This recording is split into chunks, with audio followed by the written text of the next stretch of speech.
আরে কথা বলতে দে।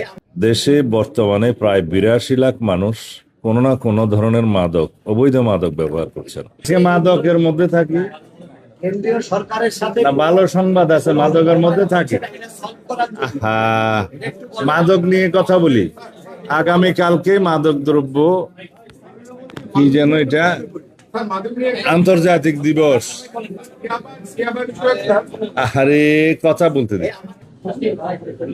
মাদক দ্রব্য নিয়ন্ত্রণ অধিদপ্তরের লাইসেন্স প্রাপ্ত বেসরকারি মাদকাসক্তি নিরাময় ও পুনর্বাসন কেন্দ্র সমূহের মধ্যে সরকারি অনুদানের জন্য বিধি মোতাবেক নির্বাচিত ঢাকা মেট্রোপলিটন এলাকার 15টি বেসরকারি মাদকাসক্তি নিরাময় কেন্দ্রের প্রতিনিধিদের মধ্যে অনুদানের চেক বিতরণ অনুষ্ঠানে আজকে উপস্থিত সকলকে স্বাগতম জানাচ্ছি। আসসালামু আলাইকুম রহমতুল্লাহ।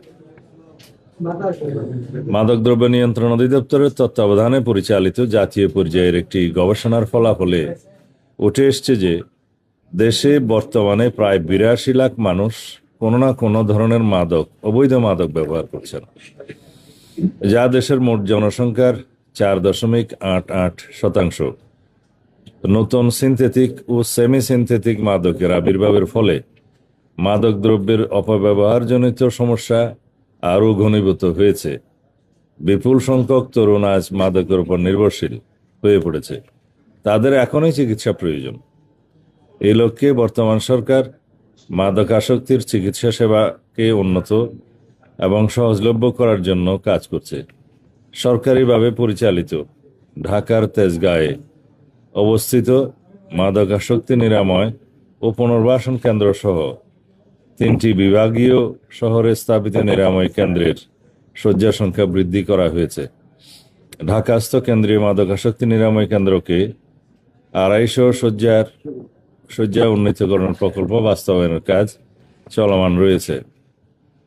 1413 কোটি টাকা ব্যয়ে 7টি বিভাগীয় শহরে চট্টগ্রাম, রাজশাহী, খুলনা, বরিশাল, রংপুর, সিলেট ও ময়মনসিংহ 200 শয্যা বিশিষ্ট মাদকাসক্তি নিরাময় ও পুনর্বাসন কেন্দ্র নির্মাণ শীর্ষক প্রকল্পের কার্যক্রম শুরু হয়েছে।